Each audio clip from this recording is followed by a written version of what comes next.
The opinions expressed on this radio station, its programs, and its website by the hosts, guests, and call-in listeners or chatters are solely the opinions of the original source who expressed them. They do not necessarily represent the opinions of Revolution Radio and FreedomSlips.com, its staff, or affiliates.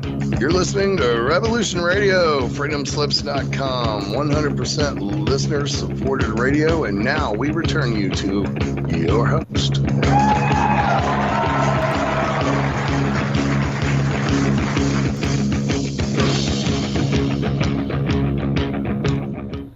Hello and welcome back to David Mackey's Shiny Side Out on Revolution Radio.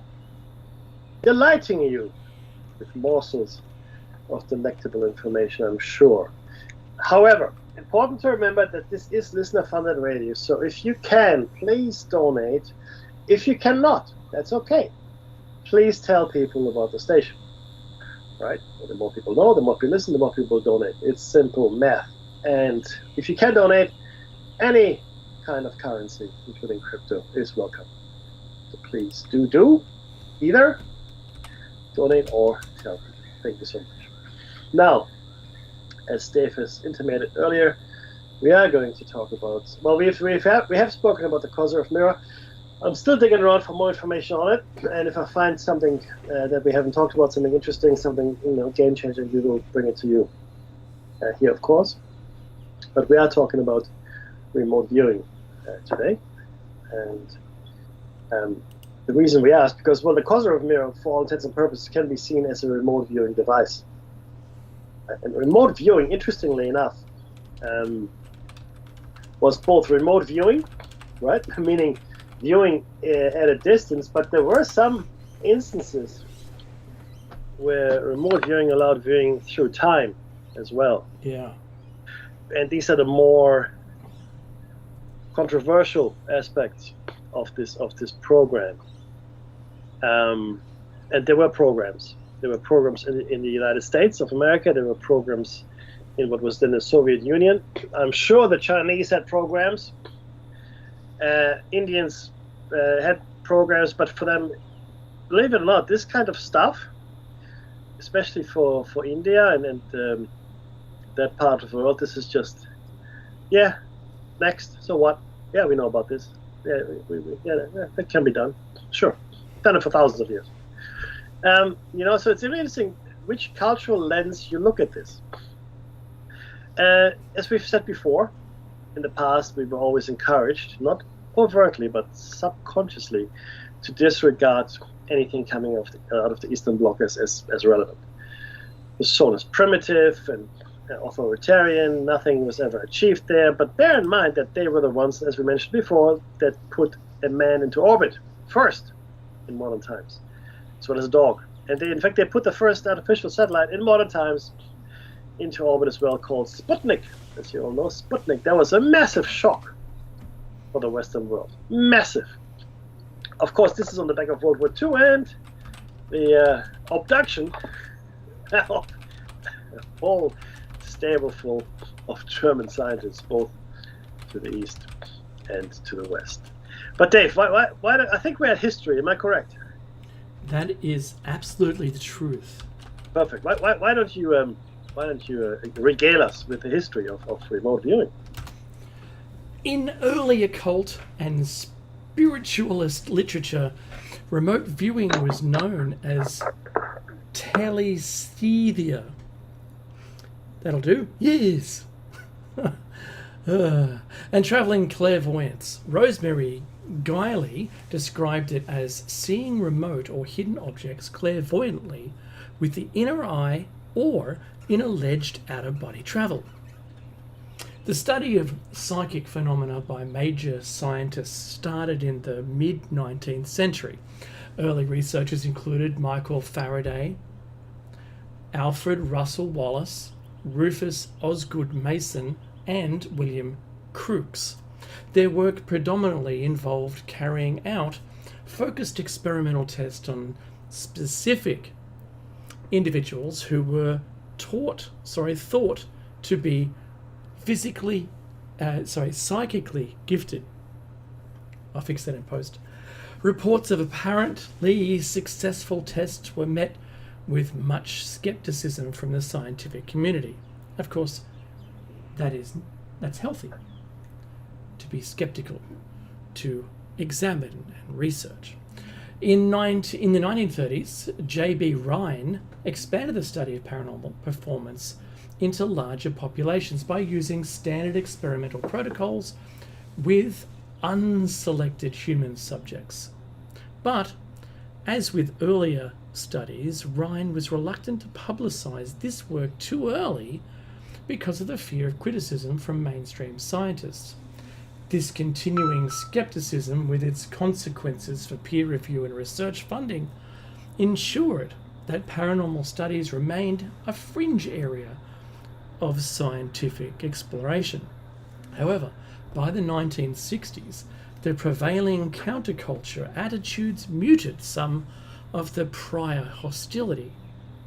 The emergence of what is termed New Age thinking and the popularity of human potential movement provoked a mini renaissance that renewed public interest in consciousness studies and psychic phenomena and helped to make financial support more available for research into such topics. In the early 1970s, Harold Puthoff and Russell Targ joined the Electronics and Bioengineering Laboratory at Stanford Research Institute, SRI, now SRI International, where they initiated studies of the paranormal that were, at first, supported with private funding from the Parapsychology Foundation and the Institute of Neotic Scientists. In the late 1970s, the physicists John Taylor and Eduardo Balanovsky tested the psychic Matthew Manning in remote viewing, and the results proved completely unsuccessful.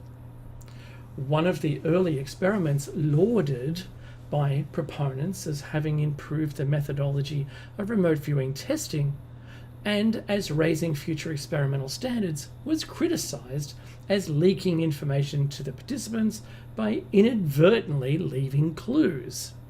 That's usually leading the person. Some later experiments had negative results when these clues were eliminated. The viewer's advice in the Stargate project was always so unclear and non-detailed that it has never been used in any intelligence operation. Meki. So, just a couple of things on this, because we need to... now, this is the official view of the remote viewing. Okay, this is the officially accepted scientific, peer-reviewed view of what remote viewing isn't, and that's credible. And there are two things. One, yes, the 60s brought about an interest in the spiritual because we in the West have been suffering from something called the mind-body separation. In fact, Descartes was probably, mostly guilty of not that he wanted to, but he was guilty for creating that separation. And for a couple hundred years, we stumbled around thinking we're just biological robots. There's nothing further to us. And therefore, if we're all just chemistry and physics, there can't be anything what has been termed as supernatural, paranormal, or whatever. Just can't exist. So why bother with it? And it was also designed to draw a line between the church and the nascent hard sciences, let's call them, right? And it's especially the theory of evolution, because that threw a massive spanner in the church's gears. But it did lead to a separation of the physical and the spiritual, and they dug in. They all dug in, not understanding maybe that you don't have to be, Dave, for it, or I'm not for it, I'm against it. You don't have to be for it or against it. There's middle ground, but there's more than one view on anything. And let me put it this way. Whenever you walk around in the world, that's your point of view. That's okay, that's cool, I dig it, right? There's 8 billion others at that same moment in time that have a completely different view from you. That's right. Even if a person is standing next to you, they will see or experience something different to what you experience. Okay, so my point is that we can't entrench ourselves in these attitudes and belief systems and then say, oh, this is it, this is my Hadrian's Wall, I'm building it here, no barbarians from the north, thank you very much. This far and no further. That's a nonsense. I'm sorry, it's completely unhelpful, but that's what we've done, that's what we did. And that's why we still deride it. And there's another thing that Dave here shared with us. Now, officially, the Stargate project was somewhat fuzzy, and none of it was ever actioned, like they tell you. I'm sorry, like they tell you. Really? Oh, we had some really good success with these remote viewers, and we blew up a couple of places here, and we know what they're doing, and blah blah blah. They wouldn't tell you anything, especially if it worked.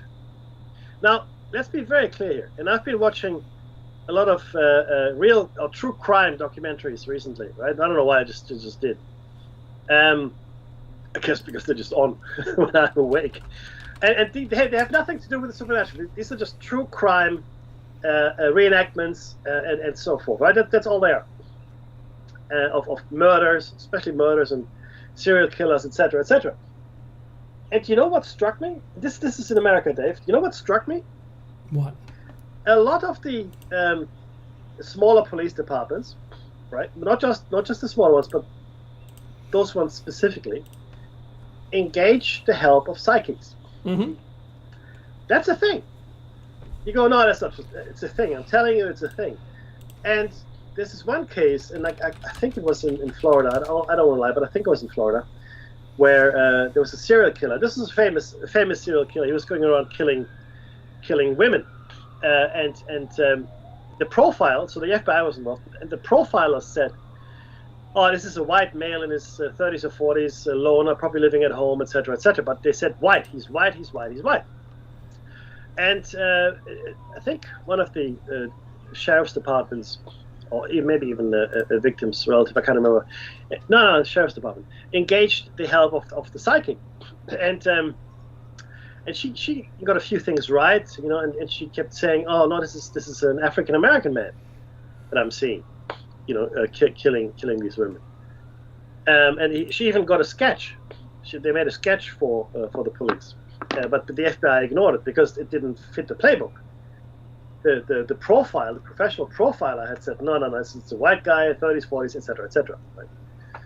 Now, long story short, they eventually caught the guy with the help, in fact, oddly enough, of the psychic, right? And it turned out to be an African American that she had seen, and it was in fact the perpetrator of these crimes. And she got these crime scenes right, and she was on the phone with the investigating officers at some point, and several times that is, and she told them where they should walk, and watch out, there's a branch there, don't hit your head. Yeah, wow. Or there's a bridge here, or there's some because this serial killer dumped the bodies under a bridge a lot. It was Florida, swampy area, that's right. So she was right. The FBI profilers were wrong, and I think she did manage to save one woman from being killed by having her visions. Now, you can make of that what you want. Again, this was not a show about psychic phenomena. This was a true crime reenactment investigation. That's what this was. And the psychic component was just part of the package. It wasn't specifically focusing on that. And they talked to the actual real life sheriff and other investigators, etc., etc. So let's be very clear here about one thing. This stuff is real. Okay, I don't care if you believe in it. It's completely irrelevant if what you believe, because it's like saying there are no daffodils in the world. I don't believe in daffodils. That's okay. That's you don't have to, but they're still there. Okay, there they are. Oh, that's a daffodil. No, I don't believe it.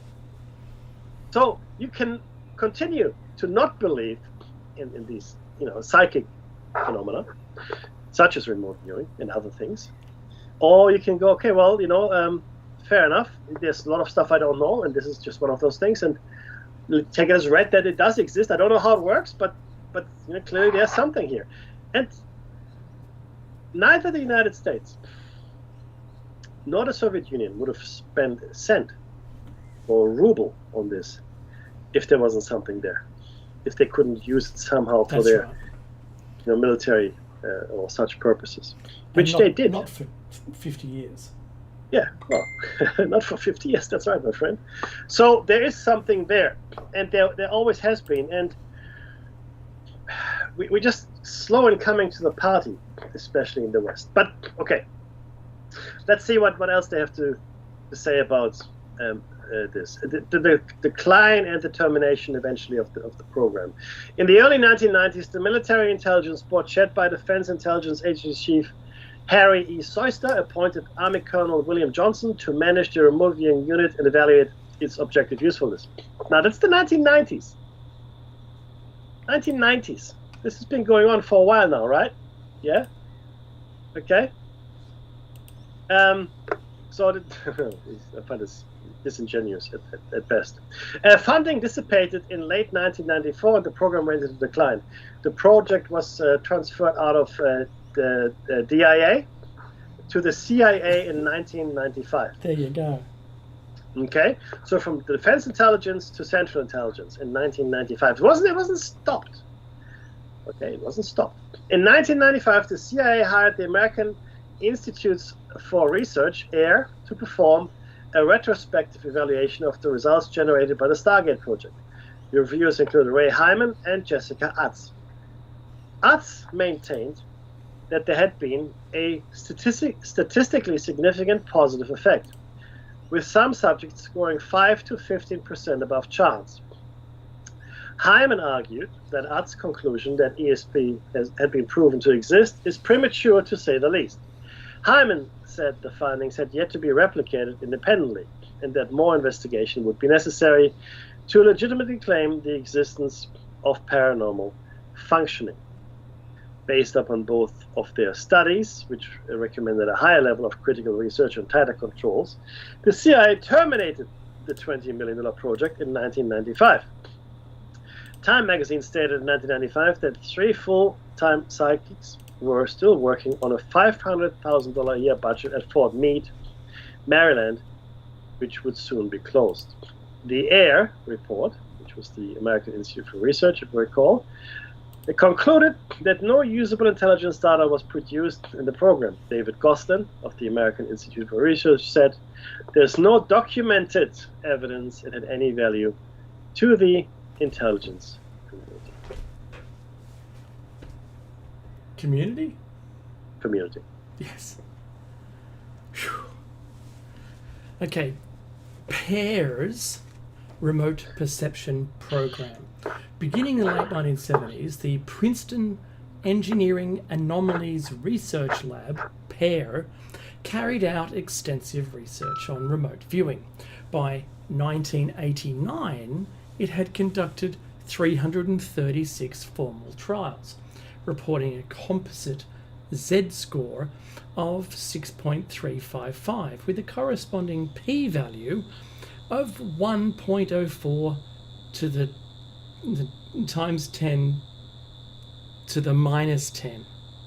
In a 1992 critique of these results, Hansen, Utz, and Marwick concluded the PAIR remote viewing experiments depart from commonly accepted criteria for normal research in science. In fact, they are undoubtedly some of the poorest quality ESP experiments published in many years. The lab responded that none of the stated complaints comprises the PAIR experimental protocols or analytical methods and reaffirms their results. Following Utz's emphasis on replication and Hyman's challenge of the interlaboratory consistency in the AIR report, PAIR conducted several hundred trials to see if they could replicate the SAIC and SRI experiments.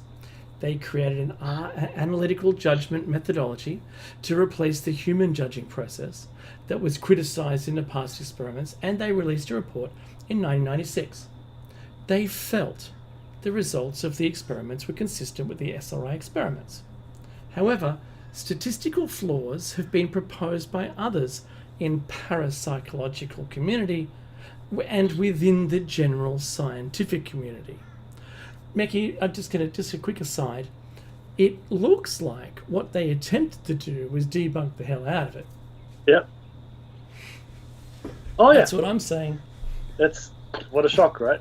Now, always ask yourself, when things like this happen, when someone is steering you away from something that clearly seems to have some merit, especially after it's been around for such a long time and being government funded for such a long time as well, and then realize that if it really becomes so useful, it goes into the black budget world and you never see them again. That's just what happens, right? As soon as you get some meaningful stuff, right, you disappear. And I would submit here as a thought, just as a thought, that both the USSR and the USA during the Cold War and after, and other nation players as well, potentially, maybe private organizations, had an official investigative unit into these phenomena, like the program that actually officially did it, right, which was more or less successful, probably not so much. But they also had clandestine operations, clandestine groups that were performing these activities away from the prying eye of others. And I don't know if you recall, but we did a show on, I guess, telepathy, right? It was part of the language confusion, etc. And what we found in a number of studies, that the existence of telepathy was a foregone conclusion. Nobody apparently disputed that they exist, that telepathy was a thing. The studies we found pretty much started on the assumption that telepathy it's a thing. Right? Now we have to figure out just how much of a thing and how does it actually work? What parts of the brain are involved? That was the study. The study wasn't about is telepathy real? No. It was which parts of the brain are activated. That's right. How does it work? Not does it exist. Okay. And telepathy, in my opinion at least, falls into the same category of things that are completely non-physical, at least in nature, as far as communication is concerned, right? I mean, you're conveying concepts and thoughts to someone, over distance, and how does that work? I mean, remote viewing is the same. You're projecting your consciousness. Some people explain it that way. You're projecting your consciousness, and you're seeing what is there in the distance, right? Now, technology exists that lets you do that. It's called TV, believe it or not. And television actually means far seeing or remote viewing, right? If you really want to be technical about it, that's what television means. It's Greek, telos and viso. Yeah. Anyway, sorry, it's a mix of Greek and Latin words, but it means far. It's you're seeing something far away. That's really what television means.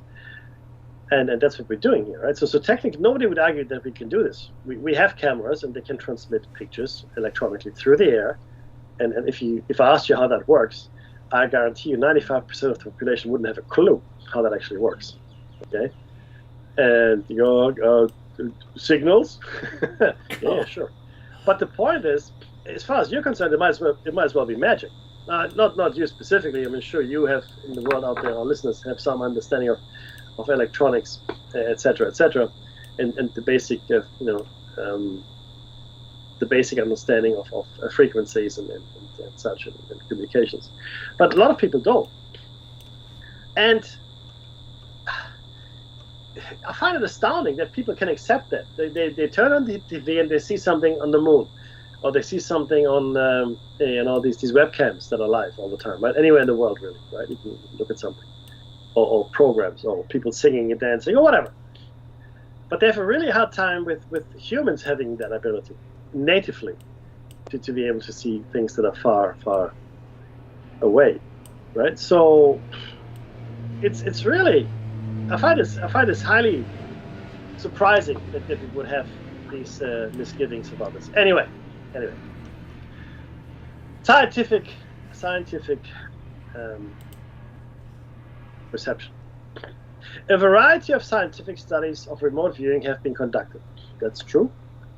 I would also say that we haven't seen all of them, because there's still stuff that is held by the CIA, redacted in other Trinetta or such agencies, which we will maybe never see. Okay? Early experiments produced positive results, but they had invalidating flaws. So they didn't follow, it said, the rigorous scientific method, right, of conducting these experiments. None of the more recent experiments have shown positive results when conducted under properly controlled conditions. This lack of successful experiments has led the mainstream scientific community to reject remote viewing based upon the absence of an evidence base, the lack of a theory which explains remote viewing, and the lack of experimental techniques which can provide reliably positive results. And that's really the critical thing here. The critical thing, there's a lack of a theory which would explain remote viewing. Telepathy has the same issue. We can't explain it. There's no theory on how to explain it. It's just beyond it's beyond us. We have painted ourselves in such a scientific corner here that we can't accept things that fall outside of the scope of the scientific method. We just can't do it. Even when it is clear as day that the scientific method has come as far as it can go and can't go any further, because it's just not designed to deal with certain types of phenomena. It just can't. No, I mean, some phenomena you just can't. You can't study in that way. The physical world, yes, right? If it's chemistry and physics, even biology to a certain extent, there are laws these things follow, right? The physical thing, right? I mean, if you have all the variables within a physical or within a physics experiment, then you can pretty much predict the outcome, right? We don't have those same variables or understanding of formulas for the psychic world or the world, the non-tangible world. We don't have those variables. We don't know. We don't have the formulas. We have no idea. And for 300-400 years, we pretty much let it fall by the wayside. Science writers Gary Bennett, Martin Gardner, Michael Shermer, and Professor of Neurology Terence Hines describe the topic of remote viewing as pseudoscience. Of course they do. C.E.M. Hansel, who evaluated the remote viewing experiments of parapsychologists such as Puthoff Tark, John B. Bisher, and Brenda J. Dunn, noted that there were a lack of controls and precautions were not taken to rule out the possibility of fraud. He concluded the experimental design was inadequately reported and too loosely controlled to serve any useful function. Do you know what it reminds me of, Dave? What's that? It reminds me of the Project Blue Book. Project Blue Book. Yeah. And because in Project Blue Book, and do yourself a favor, and not you, Dave, but but our listeners, do yourself a favor and watch the show, which was produced maybe a few years ago. It's called Project Blue Book. 2 seasons, I think, and it's pretty close to the actual subject matter. Okay, now in Project Blue Book, the guiding principle of the researchers, there were two. There was a soldier, and there was the scientific, I guess, face of Dr. Alan Hynek. Right? He was the main guy, and then he had some help from the military. But Alan Hynek was the lead scientist. And he was told in many ways what he had to say for each thing that he investigated. It was a foregone conclusion that there weren't any UFOs. So whenever he found something that wasn't quite right or it didn't make sense, he was given a line, and that was the line. Having said that, he kept on investigating the phenomena on his own. And he said, there's something here. Okay? And this is the same. This is the same. People have been told what to report and how to report it. Or maybe they weren't even told. They were given access to certain data points, and these are the data points, and the data points conclusively prove there is no such thing as remote viewing. Hurrah! Hoorah. The psychologist Ray Hyman says that even if the results from a remote viewing experiments were reproduced under specific conditions, or specified conditions rather, they would still not be a conclusive demonstration of the existence of psychic functioning. So even if they could be replicated under the conditions that the scientists want, it would still not be proof that it is a thing. Okay? He blames this on the reliance on a negative outcome. The claims on ESP are based on the results of experiments not being explained by normal means. He says that the experiments lack a positive theory that guides us to what to control on them and what to ignore, and that parapsychologists have not come close to having a positive theory as yet. Hyman also says that the amount and quality of the experiments on RV are far too low to convince the scientific community to abandon its fundamental ideas about causality, time, and other principles due to its findings still not having been replicated successfully under careful scrutiny. Press pause. Press pause. Are far too low to convince the scientific community to abandon its fundamental ideas about causality, time, and other principles. Yes, who's there? Quantum! Quantum who? Quantum physics! Yeah, right. Now, quantum physics, I'm sorry to do this, has told us in experiments, in scientific experiments, with the scientific method and all that, that causality may not be a thing. It's also told us that time, as we understand it, may not be a thing. Mm-hmm. And all the other principles that we have may not really be a thing. So, now, the poor listeners, Mickey, I hope that you out there, whoever you are, has a wealth of history knowing quantum theory and appreciates our joke and our jokes around it. Yeah, you can always go back to the shows, but the point here is this, right? Science is, look, I'll be honest with you, I do love science. You know why I love science? Because it provides you a certain level of certainty, right? It makes you feel good. Of course, that feeling is pretty much gone now. It doesn't really do that anymore for us. I mean, there's certain things we still know and can do, right? But we do know, and we should be honest with ourselves, we do know that there's a bucket load of stuff we simply don't know. And the things we think we know are probably wrong because it doesn't really make sense otherwise. So, to categorically state that even if you conducted remote viewing under the conditions stipulated by scientists, and further, if those positive results were coming back, like remote viewing were a thing even under those conditions, right? It could still not be a thing because it doesn't conform with any of the science that we know. Plus, we don't have a good explanatory mechanism for it. Like we don't mean what are the other potential explanations for remote viewing, other than it being a psychic faculty? I mean, what are they, right? Well, what are they? I can't think of anything, to be honest with you. I just can't, right? But whatever. Martin Gardner has written that the founding researcher Harold Puthoff was an active Scientologist prior to his work at Stanford University, and that this influenced his research as SRI. Okay, again, I don't love the Church of Scientology, right? And look, I spent a lot of time researching it, understanding it. All those thetans going to waste, Mickey.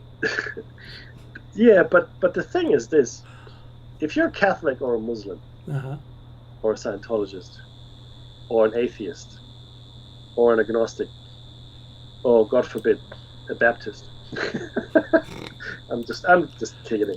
I'm just gagging. It should have no bearing on your findings or what you're trying to research. So what? I mean, so if somebody is you know what the funny thing is? A lot of scientists that are studying quantum physics and the implications of quantum physics and not all of them, but quite a few of them have become quite spiritual, if you don't know, right? Because it's like, what is going on? Anyway. In 1970, the Church of Scientology published a notarized letter that had been written by Puthoff while he was conducting research on remote viewing at Stanford. The letter read in part, although critics viewing the system Scientology from the outside may form the impression that Scientology is just another of many quasi-educational, quasi-religious schemes, it is in fact a highly sophisticated, I would have said sophisticated, but fair enough, and highly technological system more characteristic of modern corporate planning and applied technology. Yeah, I agree. It's Scientology.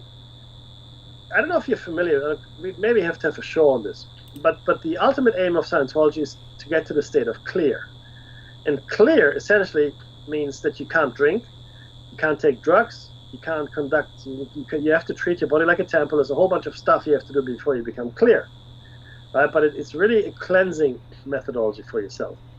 And I would absolutely say that there's a lot of corporate planning in there and applied technology, because it's a well-run machine, making a lot of money. I tell you that. Or Okay? you can just jump up and down on Oprah's couch. Yeah, that's well. There's always There's that. Right. I love this woman. I love her. I just love her. Among some of the ideas that Puthoff supported regarding remote viewing was the claim in the book Occult Chemistry that two followers of Madame Blavatsky, founder of Theosophy, were able to remote view the inner structure of atoms. Michael Shermer investigated remote viewing experiments and discovered a problem with the target selection list. According to Shermer, with the sketches, only a handful of designs are usually used, such as lines and curves, which could depict any object and be interpreted as a hit. Shermer also wrote about confirmation and hindsight biases that have occurred in remote viewing experiments. Various skeptic organizations have conducted experiments for remote viewing and other alleged paranormal abilities with no positive results under properly controlled conditions. Now, sorry, before you go on, Dave, we did have some CIA documents that were heavily redacted in this space that did talk about extremely positive results. I have to dig it up again, especially in telepathy. Sorry, go ahead, my friend. Oh, I want to talk about sensory cues before we run out of time today. All right. The psychologists, David Marks and Richard Kamman, attempted to replicate Russell Targ and Harold Puthoff's remote viewing experiments that were carried out in the 1970s at the Stanford Research Institute, or SRI. In a series of 35 separate studies, they were unable to replicate the results, so investigated the procedure of the original experiments. Marks and Kamman discovered that the notes given to the judges in Targ and Puthoff's experiments contained clues as to which order they were carried out, such as referring to yesterday's two targets, or they had the date of the session written at the top of the page. They concluded that these clues were the reason for the experiment's high hit rates, according to Terence Hines. Examination of the few actual transcripts published by Targ and Puthoff show that just such clues were present. To find out if the unpublished transcripts contained cues, Marks and Kamman wrote to Targ and Puthoff requesting copies. It is almost unheard of for a scientist to refuse to provide his data for independent examination when asked, but Targ and Puthoff consistently refused to allow Marks and Kamman to see copies of the transcripts. Marks and Kamman were, however, able to obtain copies of the transcripts from the judge who used them. The transcripts were found to contain a wealth of cues. So, Thomas Gilovich has written, most of the material in the transcripts consist of the honest attempts by the percipients to describe their impressions. However, the transcripts also contain considerable extraneous material that could aid a judge in matching them to the correct targets. In particular, there were numerous references to dates, times, and sites previously visited that would enable the judge to place the transcripts in proper sequence. Astonishingly, the judges in the Tag-Puthoff experiments were given a list of target sites in the exact order in which they were used in the tests. According to Marx, when the cues were eliminated, the results fell to a chance level. Marx was able to achieve 100% accuracy without visiting any of the sites himself, but by using cues. James Randi has written that controlled tests by several other researchers, eliminating several sources of cueing and extraneous evidence present in the original tests, produced negative results. Students were also able to solve Puthoff's and Targ's locations from the cues that had inadvertently been included in the transcripts. Marx Kamen concluded, and I quote, "Until remote viewing can be confirmed in conditions which present sensory cueing, the conclusions of Targ and Puthoff's remain an unsubstantiated hypothesis," unquote. In 1980, Charles Tart claimed that rejudging of the transcripts from one of Targ and Puthoff's experiments revealed an above-chance result. Targ and Puthoff again refused to provide copies of the transcripts, and it was not until July 1985 that they were made available for study, when it was discovered they still contained sensory cues. Marx and Christopher Scott, 1986, wrote, in quotes, "Considering the importance for remote viewing hypothesis of adequate cue removal, Tart's failure to perform this basic task seems beyond comprehension. As previously concluded, remote viewing," and I'm just putting an accent on for no reason, "has not been demonstrated in the experiments conducted by Puthoff and Targ, only the repeated failure of the investigators to remove sensory cues," unquote. The information from the Stargate project remote viewing sessions was vague and included irrelevant and erroneous data. The project was never useful in any intelligence operation, and it was suspected that the project managers in some cases changed the reports so they would fit background cues. Marx, in his book The Psychology of the Psychic 2000, it was in the year 2000, discussed the flaws in the Stargate project in detail. He wrote that the experiments had several flaws. The possibility of cues or sensory leakage was not ruled out. The experiments were not independently replicated, and some of the experiments were conducted in secret, making peer review impossible. He further noted that the judge, Edwin May, was also the principal investigator for the project, risking a significant conflict of interest.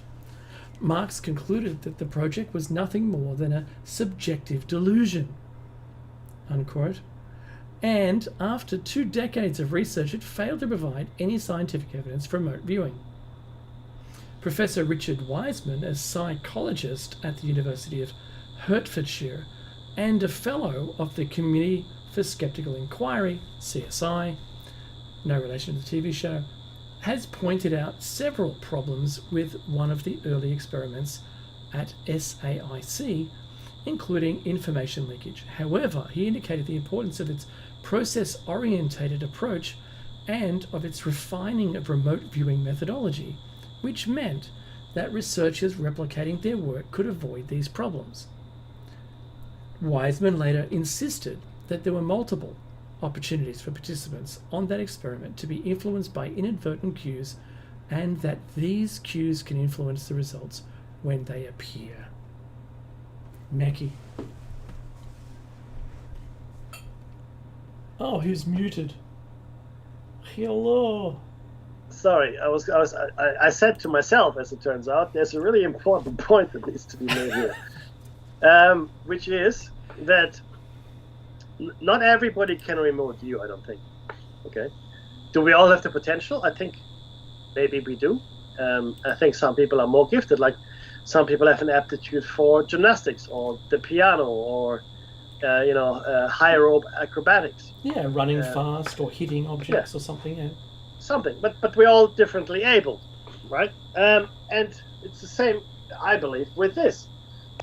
In my family, and I know in Dave's family, the fascination and also practical application of the psychic phenomena runs fairly deep.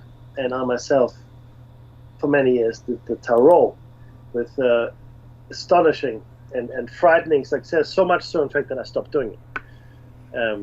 I think I told the story enough times now in the past. But the point is this: not everybody has the same aptitude.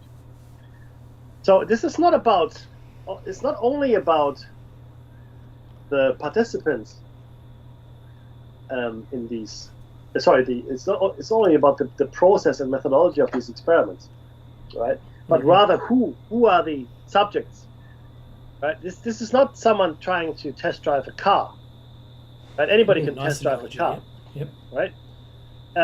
We all could test drive a car, all of us, every last one of us. But not every one of us. Mickey, I watch dash cams, and it's not everybody, but yeah, sure, most. Fair, look, I do drive in Sydney traffic, so that's a fair point. Yeah. But not everybody would have an aptitude to participate in remote viewing experiments. You'd need a certain, in my opinion, a certain aptitude and leaning, and they did that, right? They had that in the studies, the Targ and Puthoff, right? And the remote viewing study participants were Ingo Swann, a prominent researcher participant in remote viewing, Pat Price, an early remote viewer, Joseph McMonigal, an early remote viewer, Courtney Brown, brilliant scientist, founder of the Farside Institute, David Marks, a critic of remote viewing after finding sensory cues and editing the original transcripts, etc., as well as Uri Geller, of course. Yes. The subject of a study by Targ and Puthoff at Stanford Research Institute. And Uri Geller, to this day, in fact, why don't you tell us about Uri Geller, Dave? Oh, just real simply, he was the most successful remote viewer. He was declared by the CIA as a registered psychic, the only one in all of the experiments they performed, which must be acknowledged. You must recognize that it is a thing, despite all these conversations and everything that we've been looking here with Targ and Puthoff and their experiments. Uri Geller absolutely was recognized. Now, I want to make this out here. I want to say this.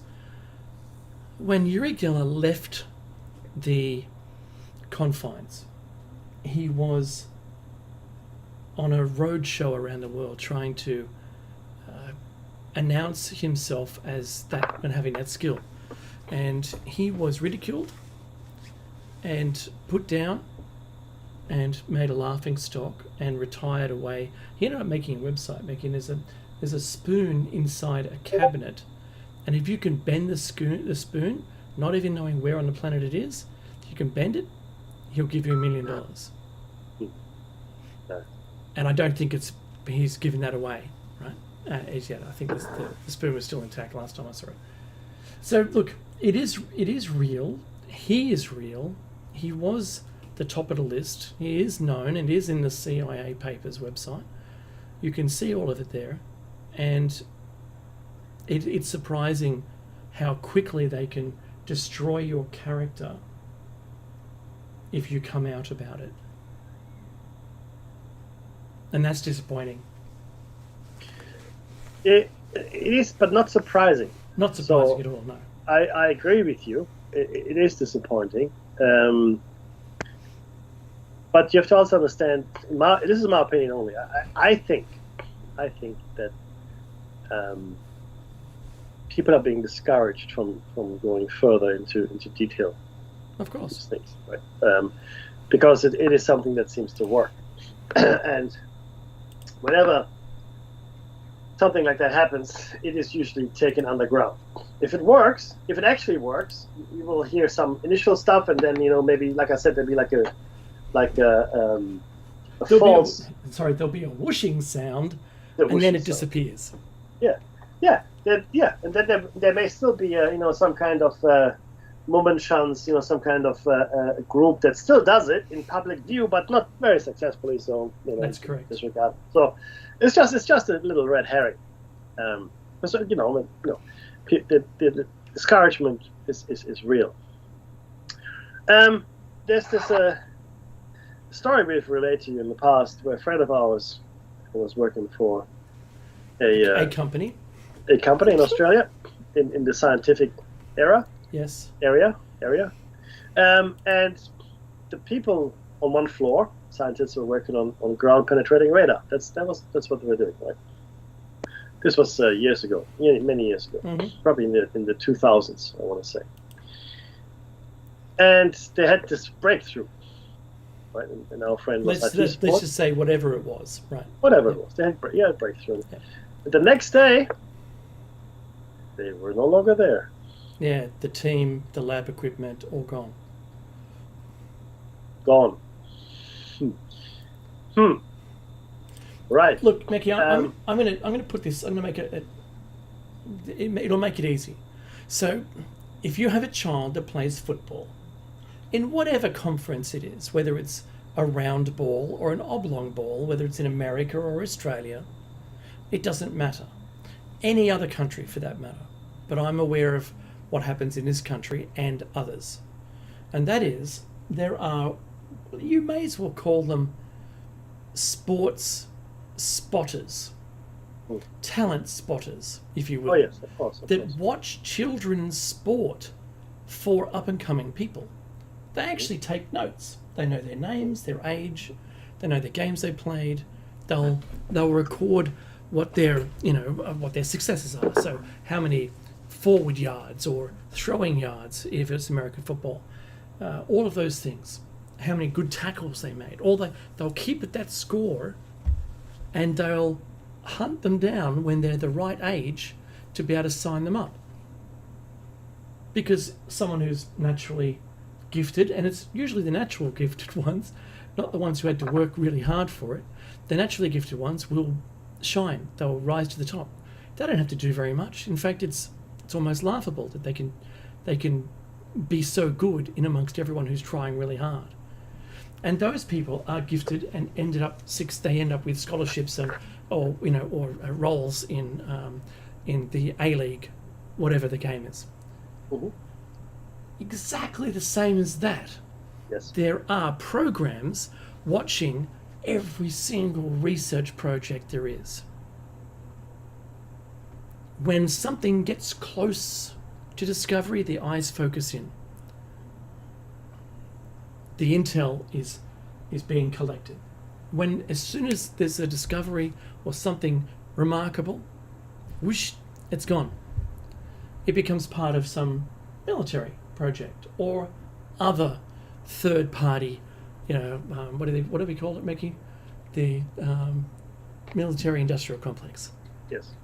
You don't want to have a development of something that could go somewhere else on you. If you're an overseeing national body or, critical military thinker, if there's some discovery you could use, oh man, I'm going to vacuum that up straight away. Just think about it like that. It's not underhanded. It's not really covert. We know it happens. But you'd want to be part of one of those projects. So, your job's pretty guaranteed. Yeah. You're not going to talk out about it. No one's ever going to speak about it. And that's going to be the way it is. That's the way it's going. When you were talking about the eye focusing, I had the eye of Sauron. Oh, really? In mind. It was like, remote sitting viewers. The Tower of Mordor and this eye focusing in on stuff. Sorry, it just came to my mental image. Red eye flames. Yep, I get it. All of that. But Dave is 100% correct. In fact, these days it's all algorithm driven. Nobody has got the time or the manpower or the people power, I should say, these days, I guess. Lest that be, pulled up for discriminating language. No one has the people power anymore to. I love the leader. Nah, me too. I said it first. I didn't. To actually do this. So I think a lot of it is AI driven, algorithm driven, where they look for keywords, etc. And then if something is flagged, then they probably send human investigators to see if there really is something. And then the whoosh sound could very well be the last thing you hear. of these people. So it is definitely a thing, right? And there's a lot of stuff that is under lock and key, and you need the FOIA requests in America to see the things. And we've looked at a lot of documents that have been released under Freedom of Information Act, and some of them are useless almost because they're so redacted. It's completely pointless to even look at them. But others are more useful, and there is an undercurrent of all the scientific stuff that we just don't get a good handle on. I mean, I'll give you one simple example, really simple example. Skunk works. Skunk works. And thanks for listening. Lock it up. There you go. Hello, Jeb Bear's awesome show coming up next after hours, so do listen in. Call in. Be part of it. And you know what? Catch us for Plato's Cave on Tuesday and Thursday morning, 7 a.m. Eastern Time in the US. And we'll catch you again next Sunday for another shiny setup with David Mackey. And in the meantime, stay safe.